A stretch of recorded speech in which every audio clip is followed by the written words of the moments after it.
ನಮಸ್ಕಾರ ವೀಕ್ಷಕರೇ, ನೀವು ನೋಡ್ತಾ ಇದ್ದೀರಾ ವಿಶ್ವವಾಣಿ ಮನಿ. ನಾನು ಕೇಶವ್ ಪ್ರಸಾದ್. ವೀಕ್ಷಕರೇ, ಇವತ್ತಿನ ವಿಶೇಷ ಎಪಿಸೋಡ್ ನಾವು AI ನಡೆದಂತಹ ದೊಡ್ಡ ಒಂದು ಕ್ರಾಂತಿಯ ಬಗ್ಗೆ ಮಾತಾಡ್ತೀವಿ. AI ಕ್ರಾಂತಿ ಅಂತಂದರೆ, ಈಗ ಹೋದ ವಾರ ನೀವು ಸ್ಟಾಕ್ ಮಾರ್ಕೆಟಲ್ಲಿ ನೋಡಿದ್ರೆ ಅನೇಕ ದಿಗ್ಗಜ IT ಕಂಪನಿಗಳ ಶೇರ್ಗಳು ಪಾತಾಳಕ್ಕೆ ಕುಸಿದಿರುವುದನ್ನು ನೋಡಿರ್ಬೋದು. ಸೊ ಒಂದು ಅಂದಾಜು ಪ್ರಕಾರ $100 ಬಿಲಿಯನ್ ಅವುಗಳ ಮಾರುಕಟ್ಟೆ ಮೌಲ್ಯದಲ್ಲಿ ವೈಪ್ ಆಗಿದ್ದನ್ನು ನಾವು ನೋಡಿದ್ದೀವಿ. ಸೊ ಇದಕ್ಕೆ ಕಾರಣ ಏನಪ್ಪ ಅಂತಂದರೆ, ಅಮೇರಿಕ ಮೂಲದ ಆಂಥ್ರೋಪಿಕ್ ಎನ್ನುವಂಥ ಕಂಪನಿಯ ಒಂದು ಕ್ಲಾಡ್ ಎನ್ನುವಂಥ ಒಂದು AI ಟೂಲ್ ಇಡೀ IT ಇಂಡಸ್ಟ್ರಿಯನ್ನೇ ನಡುಗಿಸಿಬಿಟ್ಟಿದೆ. ಸೊ ಇದರಿಂದಾಗಿ ಅದು ಏನು ಮಾಡುತ್ತೆ, ಇದರ ಪರಿಣಾಮ ಏನಾಗುತ್ತೆ, ಜೊತೆಗೆ ಇನ್ನೊಂದು ಬಹಳ ನಮಗೆ ಲಿಂಕ್ ಆಗುವಂಥ ಟಾಪಿಕ್ ಏನಂದರೆ, ಈ ಆಂಥ್ರೋಪಿಕ್ಕಿನ CTO ರಾಹುಲ್ ಪಾಟೀಲ್ ಅವರು ನಮ್ಮ ಬಾಗಲಕೋಟೆಯವರು, ಬೆಂಗಳೂರಿನಲ್ಲಿದ್ದವರು, ಬೆಳೆದವರು, ನಂತರ ಅಮೆರಿಕಕ್ಕೆ ಹೋಗಿ ಆಂಥ್ರೋಪಿಕ್ ಕಂಪನಿಯ CTO ಆಗಿ ಈ ಪ್ರಾಡಕ್ಟನ್ನು ಡೆವಲಪ್ ಮಾಡಿದಂಥ ಟೀಮನ್ನು ಅವರು ಲೀಡ್ ಮಾಡಿರೋಂಥದ್ದು. ಹಾಗಾಗಿ ಸಹಜವಾಗಿ ಮತ್ತೊಂದು ನಂಟು ಏನಂತಂದರೆ, ಬೆಂಗಳೂರು IT ನಮ್ಮ ದೇಶದ ಸಿಲಿಕಾನ್ ವ್ಯಾಲಿ ಆಫ್ ಇಂಡಿಯಾ ಅಂತ ಕರಿತೀವಿ. ಹಾಗಾಗಿ 30 ಲಕ್ಷಕ್ಕೂ ಹೆಚ್ಚು ಮಂದಿ IT ಎಂಪ್ಲಾಯೀಸ್ ಇಲ್ಲಿ ಕೆಲಸ ಮಾಡ್ತಾ ಇರುವಂಥದ್ದು. ಅವರಿಗೆಲ್ಲರೂ ಕೂಡ ಒಂದು ಟೆನ್ಷನ್ ಆಗಿರುವಂಥದ್ದು. ಈ AI ಕ್ರಾಂತಿಯಿಂದಾಗಿ ಏನೆಲ್ಲ ಸಂಭವಿಸುತ್ತೆ, ಕೆಲಸ ಹೋಗುತ್ತಾ, ಏನು ಮಾಡೋಕ್ಕಾಗುತ್ತೆ, ಭವಿಷ್ಯದ ರೀತಿ ನೀತಿಗಳು ಯಾವ ರೀತಿ ಇಂಪ್ಯಾಕ್ಟ್ ಆಗುತ್ತೆ ಅಂತ ಇಡೀ ಜನ ಇದ್ರ ಬಗ್ಗೆ ಲಾಸ್ಟ್ ವೀಕಿಂದ ತುಂಬ ಡಿಸ್ಕಸ್ ಮಾಡ್ತಾ ಇದ್ದಾರೆ, ಮುಖ್ಯವಾಗಿ ಈ ಆಂಥ್ರೋಪಿಕ್ಕಿನ ಈ ಕ್ಲಾಡ್ ಎನ್ನುವಂಥ ಟೂಲ್ ಬಗ್ಗೆ. ಹಾಗಾಗಿ ಇವತ್ತಿನ ವಿಶೇಷ ಎಪಿಸೋಡ್ ನಾವು ಈ AI ಕ್ರಾಂತಿ ಬಗ್ಗೆ ಸಾಕಷ್ಟು ಉಪಯುಕ್ತವಾದ ಮಾಹಿತಿಯನ್ನು ತಿಳ್ಕೊಳ್ಳೋಣ. ಇದಕ್ಕಾಗಿ ನಮ್ಮ ಜೊತೆ ಇವತ್ತು ಕೌಟಿಲ್ಯ ಕ್ಯಾಪಿಟಲ್ನ ಸ್ಥಾಪಕರಾದ ಅಶೋಕ್ ದೇವಾನಪ್ರಿ ಅವರು ನಮ್ಮ ಜೊತೆ ಇದ್ದಾರೆ. ಬಂದು ಕಾರ್ಯಕ್ರಮಕ್ಕೆ ಅವರನ್ನ ವೆಲ್ಕಮ್ ಮಾಡೋಣ. ನಮಸ್ಕಾರ ಅಶೋಕ್ ಸರ್. ನಮಸ್ಕಾರ. ಅಂದಹಾಗೆ ಹೋದ ವಾರದಿಂದ ಪ್ರತಿಯೊಂದು ಮೀಡಿಯಾದಲ್ಲಿ ದೊಡ್ಡ ಸುದ್ದಿ ಆಂಥ್ರೋಪಿಕ್ನದ್ದು, ಅದರ AI ಟೂಲ್ ಬಗ್ಗೆ, ಮುಖ್ಯವಾಗಿ ರಾಹುಲ್ ಪಾಟೀಲ್ ಅವರ ಒಂದು ಟ್ಯಾಲೆಂಟ್ ಬಗ್ಗೆ, ಜೊತೆಗೆ ದೊಡ್ಡ ಒಂದು ಆತಂಕ ಕೂಡ. ಈ ಒಂದು ಸಂಶೋಧನೆ ಎಲ್ಲಿ ನಮ್ಮ ಕೆಲಸಕ್ಕೆ ಕುತ್ತು ಬರುತ್ತೋ ಅಂತ IT ಉದ್ಯೋಗಿಗಳು ಇವಾಗ ತುಂಬ ಯೋಚನೆ ಮಾಡ್ತಾ ಇರುವಂಥದ್ದು. ಸೊ ಹಾಗಾಗಿ ಇನ್ನು ಕೆಲವರು ಹೇಳ್ತಾರೆ ದೊಡ್ಡ ಗುಮ್ಮ ಅಂತ ಹೇಳ್ತಾರೆ, ಇನ್ನು ಕೆಲವರು ಎಲಾನ್ ಮಸ್ಕ್ ಹೇಳ್ತಾರೆ ಇಲ್ಲ ಆ ಥರ ಟೆನ್ಷನ್ ಮಾಡಬೇಕಾಗಿಲ್ಲ ಅಂತ ಹೇಳ್ತಾರೆ. ಹೀಗಾಗಿ ಅನೇಕ ಪ್ರಶ್ನೆಗಳಿರುವಂಥ ಸಂದರ್ಭದಲ್ಲಿ ಸೊ ತಾವು ಕೂಡ IT ಇಂಡಸ್ಟ್ರಿಯಲ್ಲಿ ಈ ಹಿಂದೆ ಸಾಕಷ್ಟು ವರ್ಷಗಳ ಕಾಲ ಕೆಲಸ ಮಾಡಿರೋ ಒಂದು ಹಿನ್ನೆಲೆ ಇರೋದ್ರಿಂದ ಸೊ ತಮಗೆ ಏನನ್ಸುತ್ತೆ ಈ ಒಂದು AI ಕ್ರಾಂತಿ ಬಗ್ಗೆ ಅಂತ? ಓಕೆ, ಸೊ ಈಗ ಮೊದಲನೇದಾಗಿ ಇವರು ರಾಹುಲ್ ಇದ್ದಾರಲ್ಲ, ರಾಹುಲ್ ಅವರು ಓದಿದ್ದು ನಮ್ಮ ಕಾಲೇಜಲ್ಲೇ. ಓ ಫ್ಯಾಂಟಾಸ್ಟಿಕ್. ಸೊ ನಾನು 1998ಇಂದ 2002ವರೆಗೂ PS ಯೂನಿವರ್ಸಿಟಿಲೇ ನಾನು ಇಂಜಿನಿಯರಿಂಗ್ ಮಾಡಿದ್ದು. ಅವರು ಅಲ್ಲೇ ಮಾಡಿದ್ದು. ಅದು ಒಂದು ವಿಷಯ. ಈಗ ಏನಾಯಿತು ಅಂದರೆ, ಈ ಆಂಥ್ರೋಪಿಕ್ ಬಂದ ಮೇಲೆ ಕ್ಲಾಡ್ ಏನು ಮಾಡ್ತಿದೆ ಇವತ್ತು, ಹೌದು, okay, as A process, as A system ಅಂತ ನೀವು ನೋಡಿದ್ರೆ, ಸುಮಾರು ದೊಡ್ಡ ದೊಡ್ಡ ಲೈಸೆನ್ಸ್ ಸಾಫ್ಟ್ವೇರ್ ಕಂಪನಿಗಳು, ಕ್ಲೌಡ್ ಸಾಫ್ಟ್ವೇರ್ ಕಂಪನಿಗಳು ಇವತ್ತು ಕ್ಲೈಂಟ್ಗಳಿಗೆ ಯಾವ ರೀತಿಯ ಸರ್ವಿಸ್ಗಳು ಕೊಡ್ತಿದೆ ಅಲ್ಲ, ಓಕೆ, ಕೋಟ್ಯಾಂತರ ರೂಪಾಯಿ ಫೀಸ್ ಚಾರ್ಜ್ ಮಾಡಿ ಆ ಕೆಲಸಗಳು ಕ್ಲಾಡ್ AI ಕೂಡ ಈಸಿಯಾಗಿ ಮಾಡಬಹುದು ಅನ್ನೋ ಫಿಯರಿಂದ ಎಲ್ಲ ಮಾರ್ಕೆಟ್ಗಳು ಬಿತ್ತು. ಅಂದರೆ ಕಂಪನಿಗಳು ದೊಡ್ಡ ದೊಡ್ಡ IT ಆರ್ಡರ್ಗಳು ಕಡಿಮೆ ಆಗ್ಬೋದು ಅನ್ನೋಂಥದ್ದು ಫಿಯರ್ ಇದೆ ಅಂತೀರಿ. ಇವಾಗ ಪ್ರಾಡಕ್ಟ್ ಕಂಪನೀಸ್, ಫಾರ್ ಎಕ್ಸಾಂಪಲ್ ನೀವು SAP, ಸೇಲ್ಸ್ ಫೋರ್ಸ್, ಅಡೋಬಿ, ಈ ದೊಡ್ಡ ದೊಡ್ಡ ಸಂಸ್ಥೆ ಶೇರ್ಗಳೆಲ್ಲ ಬಿದ್ದು. ಯಾಕೆ ಬಿದ್ದು ಅಂದರೆ, ಅವರುಗಳ major revenue is on enterprise software. Okay, enterprise software, enterprise applications, ಇದ್ರ ಮೇಲೆ ಅವರೆಲ್ಲರೂ ಅವಲಂಬಿತವಾಗಿದ್ದರು. ಈಗ ಈ AI ಬಂದ ಮೇಲೆ ಆ ಒಂದು ಸಾಫ್ಟ್ವೇರ್ಗಳ ಬೇಡಿಕೆ ಕುಸಿದ್ರೆ ಏನಾಗಬಹುದು, ಅದು ಒಂದು ಪ್ರಶ್ನೆ. ಓಕೆ, ಅದರಿಂದಾನೇ ಅಮೆರಿಕಾದಲ್ಲಿ ಅಷ್ಟೊಂದು ಅಲ್ಲೋಲ ಕಲ್ಲೋಲ ಆಗಿದ್ದು. ಎರಡನೇದಾಗಿ, ಆ ಒಂದು ಎಪಿಸೋಡ್ ಆದ ನಂತರ ಇಂಡಿಯಾದಲ್ಲಿರೋ ಎಲ್ಲ ಸಾಫ್ಟ್ವೇರ್ ಸರ್ವಿಸಸ್ ಕಂಪನಿಗಳು, ಇನ್ಫೋಸಿಸ್, ವಿಪ್ರೋ, TCS, ಯಾರೇ ಆಗಲಿ, ಎಲ್ಲ ಶೇರ್ಗಳು ಬಿತ್ತು. ನಿಫ್ಟಿ IT ಇಂಡೆಕ್ಸೇ ಬಿತ್ತು. ಹತ್ತತ್ರ ಇಂಡಿಯನ್ ಮಾರ್ಕೆಟಲ್ಲಿ ಸುಮಾರು 2 ಲಕ್ಷ ಕೋಟಿಯಷ್ಟು ಹಣ ವೈಪೌಟ್ ಆಯಿತು. ಕಾರಣ ಯಾಕೆ ಅಂದರೆ, ಇವರೆಲ್ಲ ಡಿಪೆಂಡ್ ಆಗಿರೋದು ಸರ್ವಿಸಸ್ ಮೇಲೆ. IT ಇಂಡಸ್ಟ್ರಿಯಲ್ಲಿ ಪ್ರಾಡಕ್ಟ್ ಕಂಪನಿ ಅಂತ ಇರುತ್ತೆ, ಸರ್ವಿಸ್ ಕಂಪನಿ ಅಂತ ಇರುತ್ತೆ. ಇವರೆಲ್ಲರೂ ಪ್ರಾಡಕ್ಟ್ ಕಂಪನಿಗಳು ಅಮೆರಿಕಲ್ಲಿ ಎಲ್ಲೆಲ್ಲಿ ಶೇರ್ಗಳು ಬಿದ್ದುವು ಅವೆಲ್ಲ. ಇನ್ನು ಮಿಕ್ಕಿದೆಲ್ಲ ಸರ್ವಿಸ್ ಕಂಪ್ನಿಗಳ ಮೆಜಾರಿಟಿ ನಮ್ಮಲ್ಲೇ ಇರೋದು. ಆ ಪ್ರಾಡಕ್ಟ್ ಕಂಪನಿಗಳ ಸಾಫ್ಟ್ವೇರ್ಗಳ ಇಂಪ್ಲಿಮೆಂಟೇಷನ್ ವರ್ಕ್ ಮಾಡ್ತಾ ಇದ್ದಿದ್ದು ನಾವುಗಳು. ಗಂಟೆಗೆ $100, $200 ಫೀಸ್ ಚಾರ್ಜ್ ಮಾಡ್ತಾ ಇದ್ದೀವಿ. ಇವತ್ತು ಇಷ್ಟು ಲಕ್ಷಾಂತರ, ನೀವೇ ಹೇಳಿದ್ರಿ, 20-30 ಲಕ್ಷ ಜನ ವರ್ಕ್ ಮಾಡ್ತಿದ್ದಾರೆ ಈ ಒಂದು ಏರಿಯಾದಲ್ಲಿ. ನಾಳೆ ಈ ಕ್ಲಾಡಿಂದ ಇವಾಗ what ever they have released, ಇಲ್ಲಿವರೆಗೂ ಏನಿದೆಯೋ ಆಂಥ್ರೋಪಿಕ್ ಅವ್ರು ಏನು ಬಿಟ್ಟಿದ್ದಾರೋ ಆ ಒಂದು ವರ್ಷನ್ನು, ನೆಕ್ಸ್ಟ್ ಅಡ್ವಾನ್ಸ್ ವರ್ಷನ್ಗಳು ಬರುತ್ತಲ್ಲ, ಬರುತ್ತೆ. ಕರೆಕ್ಟ್. ಅಲ್ಲಿ ದೊಡ್ಡ ಸಮಸ್ಯೆ ಏನಂದ್ರೆ ಆ ಒಂದು ಕ್ಲಾಡ್ ಎ ಹೊಸ ಪ್ಲಗಿನ್ ಬಿಟ್ಟಿದಾರಲ್ಲ, ಆ ಪ್ಲಗಿನ್ ಎಲ್ಲ ಇಂಡಸ್ಟ್ರಿ ಸ್ಪೆಸಿಫಿಕ್ ಪ್ಲಗಿನ್ಗಳಿದೆ. ಓಹೋ. ಅಂದರೆ ನೀವು ಯಾವುದೇ ಒಂದು ಸಂಸ್ಥೆಗೆ ಪ್ರಾಜೆಕ್ಟ್ ಮಾಡಬೇಕಾದ್ರೆ ಹಿಂದೆ ಒಂದು ಸ್ಟ್ಯಾಂಡರ್ಡ್ ಸಾಫ್ಟ್ವೇರ್ ಕೊಡೋರು, ಒಂದು ನಾರ್ಮಲ್ ವನಿಲಾ ಸಾಫ್ಟ್ವೇರ್, ಒಂದು ಕಾರು ಓಕೆ ಅಷ್ಟೇ, ಒಂದು ವನಿಲಾ ಕಾರು, ಅದಕ್ಕೆ ಫಿಟ್ಟಿಂಗು ಆಕ್ಸೆಸರೀಸು ಇವೆಲ್ಲ ನಮ್ಮವ್ರು ಮಾಡ್ತಿದ್ರು, ಸರ್ವಿಸಸ್ ಅವರು. ಓಕೆ, ಇಂಡಸ್ಟ್ರಿ ಫ್ಲೇವರ್ ಅಂತ ಕರಿತೀವಿ. ಈಗ ಸಪೋಸ್ ನೀವು ಒಂದು IT industry, sorry FMCG industry ಅವರು ಅಂತ ಇಟ್ಕೊಳ್ಳಿ. FMCG ಇಂಡಸ್ಟ್ರಿಗೆ ಅನುಕೂಲ ಆಗೋ ಥರ ಇವರೆಲ್ಲ ಕೆಲವು ಸರ್ವಿಸಸ್ ಆ್ಯಕ್ಟಿವಿಟೀಸ್ ಮಾಡ್ತಿದ್ರು. ಓಕೆ. ಅಥವಾ ಆಟೋಮೊಬೈಲ್ ಇರ್ಬೋದು, ಇಲ್ಲ ನಿಮಗೆ ಲೈಫ್ ಸೈನ್ಸಸ್ ಇರ್ಬೋದು, ಆಯಿಲ್ ಆ್ಯಂಡ್ ಗ್ಯಾಸ್ ಇರಬಹುದು. ಇವತ್ತು ಈ ಎಲ್ಲ ಸಾಫ್ಟ್ವೇರ್ ಕಂಪನಿಗಳು ಪ್ರಾಡಕ್ಟ್ಗಳು ಮತ್ತು ಇವರೆಲ್ಲ ಮಾಡ್ತಾ ಇದ್ದ ಸರ್ವಿಸ್ಗಳು ಈ ಎಲ್ಲನೂ ಒಂದು ಕ್ಲಾಡ್ ಎ ಅನ್ನೋ ಟೂಲ್ ಮಾಡಿಬಿಟ್ರೆ ಇವರೆಲ್ಲರ ಪರಿಸ್ಥಿತಿ ಏನು? ಬಹಳ ದೊಡ್ಡ ಗಂಭೀರವಾದ ಪ್ರಶ್ನೆ ಅಂತ ಹೇಳ್ಬೋದು. ಇವತ್ತು ಇನ್ಫೋಸಿಸ್ ಅನ್ನೋ ಸಂಸ್ಥೆ ಇವರೆಲ್ಲ 5 ಲಕ್ಷ ಕೋಟಿ 10 ಲಕ್ಷ ಕೋಟಿ ವ್ಯಾಲ್ಯೂಯೇಷನ್ಗೆ ಹೋಗ್ತಿದ್ದಾರೆ. ಯಾವುದ್ರ ಮೇಲೆ? ಅವ್ರು ಇಷ್ಟು ವರ್ಷ ಸಂಪಾದನೆ ಮಾಡಿ ದುಡ್ಡು ಮೇಲೆ ಅಲ್ಲ. ಶೇರ್ ಬಜಾರಲ್ಲಿ ಯಾವುದೇ ಒಂದು ಮನುಷ್ಯ ಒಂದು ಶೇರ್ನ ಪರ್ಚೇಸ್ ಮಾಡ್ತಿದ್ದಾನೆ ಅಂದರೆ ಆ ಶೇರು ನೆನ್ನೆವರೆಗೂ ಏನು ಮಾಡ್ತೋ ಅನ್ನೋದ್ರ ಮೇಲೆಲ್ಲ ಪರ್ಚೇಸ್, ನಾಳೆ ಏನು ಮಾಡುತ್ತೆ ಅನ್ನೋದ್ರ ಮೇಲೆ ಪರ್ಚೇಸ್. ಕರೆಕ್ಟ್. ಸೊ ಹಾಗಾಗಿ ನಾಳಿನ ಭವಿಷ್ಯ ನಿಮಗೆ ಒಂದು ಕನ್ಫ್ಯೂಷನ್ ಸ್ಟೇಟ್, ನಿಜ. ಆ ಒಂದು ಅಸಮತೋಲನ ಬಂದುಬಿಟ್ರೆ ನೀವು ಹೆಂಗೆ ಹೂಡಿಕೆ ಮಾಡ್ತೀರಾ? ನಿಜ. ಭವಿಷ್ಯ ಏನು? ಸಾಮಾನ್ಯವಾಗಿ ಕ್ವಾರ್ಟರ್ಲಿ ರಿಸಲ್ಟ್ ಮಾಡುವ ಕಂಪ್ನಿಗಳು ಈ ಗ್ರೋತ್ ಪ್ರಾಜೆಕ್ಷನ್ ಅನ್ನು ಬಿಂಬಿಸುತ್ತೆ, ಅನೌನ್ಸ್ ಮಾಡುತ್ತವೆ. ಸೊ ಅದರ ಮೇಲೆ ಶೇರ್ಗಳು ಏರ್ಪೇರ್ ಆಗುತ್ತೆ.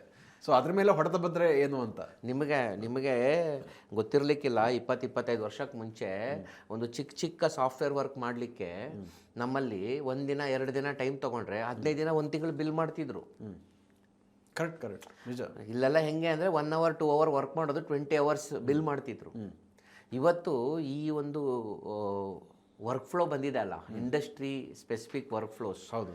ಓಕೆ, ಇವಾಗ ಕ್ಲಾಡ್ ಆಂಥ್ರೋಪಿಕ್ ಅವರು ಹೊಸ ಕ್ಲಾಡ್ ಏನು ಬಂದಿದೆಯೋ ಅದು industry plugin with all automated work flows systems ಎಲ್ಲ ಇದೆ ಅದರಲ್ಲಿ. ಓಹೋ. ಒಂದು ಸ್ಟ್ಯಾಂಡರ್ಡ್ ಸೊಫಿಸ್ಟಿಕೇಟೆಡ್ ಲೈಸೆನ್ಸ್ ಸಾಫ್ಟ್ವೇರ್ ಮಾಡೋ ಎಲ್ಲ ಕೆಲಸ ಅದು ಮಾಡುತ್ತೆ. ಮತ್ತು services is A huge industry. ಇದು ನಿಮ್ಮ ಆಟೋ ಇಂಡಸ್ಟ್ರಿ ಥರ ಅಲ್ಲ. ನಾನು ಕಾರ್ ತೊಗೊಂಡೆ, ಕೀ ಕೊಟ್ಟೆ, ಓಡಿಸ್ಕೊ, ಹಂಗಿಲ್ಲ.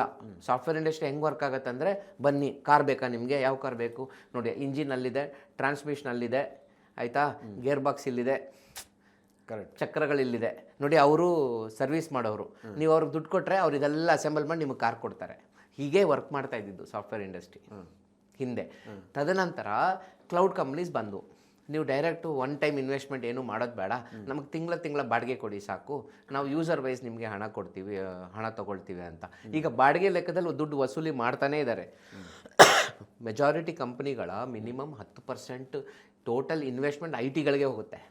ಈ ಪ್ರಪಂಚದ ಯಾವುದೇ ದೊಡ್ಡ ಮಲ್ಟಿನ್ಯಾಷನಲ್ ತಗೊಳ್ಳಿ, ಅವರ 10% ವರಮಾನ ಈ IT ಇನ್ಫ್ರಾಸ್ಟ್ರಕ್ಚರ್ಗೆ ಹೋಗುತ್ತೆ. ಓಕೆ, ನಾಳೆ ಈ ಥರ ಒಂದು AI ಟೂಲ್ ಬಂದುಬಿಟ್ಟು ಅದನ್ನು ನಾವೇ ಮಾಡ್ಕೊಡ್ತೀವಿ, ನೀನು 2% ಖರ್ಚು ಮಾಡಪ್ಪ ಸಾಕು ಅಂದ್ಬಿಟ್ರೆ ಅವಾಗ ಏನು ಮಾಡ್ತೀರಾ? ನಿಮ್ಗೆ 8% ಉಳಿತಾಯ ಆಯಿತು. ನೀವು ಯಾಕೆ ಆ ಪ್ರಾಡಕ್ಟ್ ತೊಗೊಂಡು ಅವ್ರ ಸರ್ವಿಸಸ್ ತೊಗೊಂಡು ಇವ್ರನ್ನ ಡಿಪ್ಲಾಯ್ ಮಾಡಿಕೊಂಡು ಗಂಟೆಗೆ ಬಿಲ್ಲಿಂಗ್ ಕೊಟ್ಕೊಂಡು ಮಾಡ್ತಿರೋದು? ಕಂಪ್ನಿಗಳು ಸಹಜವಾಗಿ ಆ ಥರ ಆಲೋಚನೆ ಮಾಡ್ತವೆ. ಪ್ರತಿ ಇಂಡಸ್ಟ್ರಿಗೂ ಈ ಥರದ ಒಂದು ಡಿಸ್ರಪ್ಷನ್ ಬಂದೇ ಬರುತ್ತೆ. ಇದೇ ವಿಷಯವಾಗಿ ನಮ್ಮ ತಂದೆಯವ್ರ ಹತ್ರ ಮಾತಾಡ್ತಿದ್ದೆ. ನಮ್ಮ ತಂದೆಯವರು ರಿಯಲ್ ಎಸ್ಟೇಟ್ ಸೆಕ್ಟ್ರಲ್ಲಿ ಇರ್ತಾರೆ. ಅವರು ಹೇಳ್ತಾರೆ,